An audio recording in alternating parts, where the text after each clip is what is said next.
Kita ingin petani nelayan kita kembali bangga menjadi tulang punggung bangsa, menjadi produsen makanan. Hidup petani dan nelayan kita harus baik, harus bagus.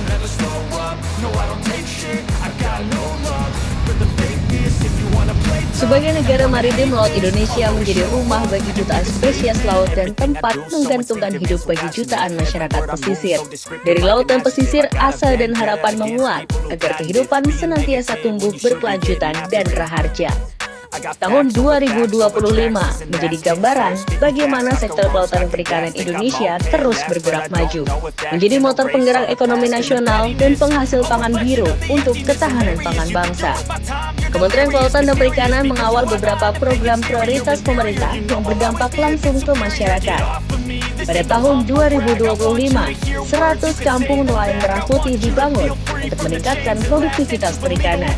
Pada akhir tahun 2025, KNP Toli-Toli dan Leato Selatan menjadi KNP pertama yang pembangunannya sudah mencapai 100%.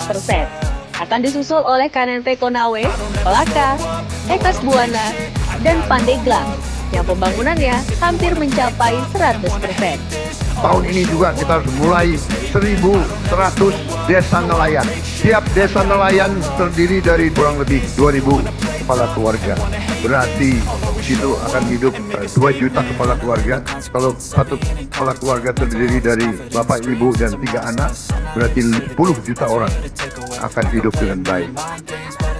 KKP juga telah melakukan percepatan swasembada garam melalui ekstensifikasi dan intensifikasi untuk meningkatkan produksi garam lokal.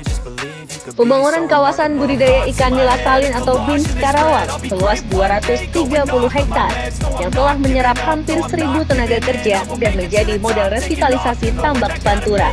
Hingga saat ini progres pembangunan telah mencapai target, mencakup seluruh pekerjaan konstruksi maupun non-konstruksi. Sepanjang tahun 2025, produksi perikanan Indonesia mencapai 18,64 juta ton. Angka ini bukan sekedar statistik, tetapi fondasi ketahanan pangan dan swasembada protein bangsa melalui pangan biru. Ekspor hasil perikanan berhasil meningkat 5,1%, dan Indonesia mampu memulihkan reputasi udang Indonesia dari Cesium 137 dan menyelamatkan devisa negara. Perolehan PNBP sektor kelautan dan perikanan berhasil mencapai 2,23 triliun rupiah, perolehan tertinggi dari tahun-tahun sebelumnya. Dan PDB perikanan terus meningkatkan pertumbuhan.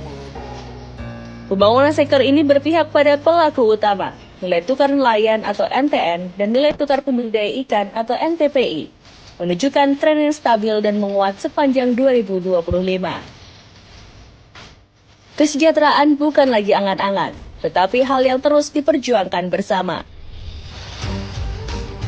Untuk mendukung swasembada protein dan pasokan ikan untuk program makan bergizi gratis, KKP mengembangkan budidaya tematik ikan dengan sistem bioflok yang disinergikan dengan Koperasi Desa Kelurahan Merah Putih. Tahun 2025 program ini dilaksanakan di 100 lokasi di Jawa Barat, Jawa Tengah, Daerah Istimewa Yogyakarta, dan Jawa Timur. KKP juga senantiasa mengembangkan kapasitas sumber daya manusia kelautan dan perikanan untuk membangun laut Indonesia. Pembangunan laut juga dilakukan melalui penataan ruang laut yang berkelanjutan dan perluasan kawasan konservasi. Pada tahun 2025, luas kawasan konservasi Indonesia mencapai 30,9 juta hektar. KKP juga memastikan kedaulatan laut Indonesia melalui pengawasan dan pemberantasan praktik illegal fishing. KKP juga senantiasa memberikan dukungan usaha kelautan dan perikanan kepada lebih dari 111.000 pelaku usaha. Ini menjadi kunci agar UMKM dan pelaku usaha kelautan dan perikanan terus naik kelas. Laut Indonesia adalah masa depan kita.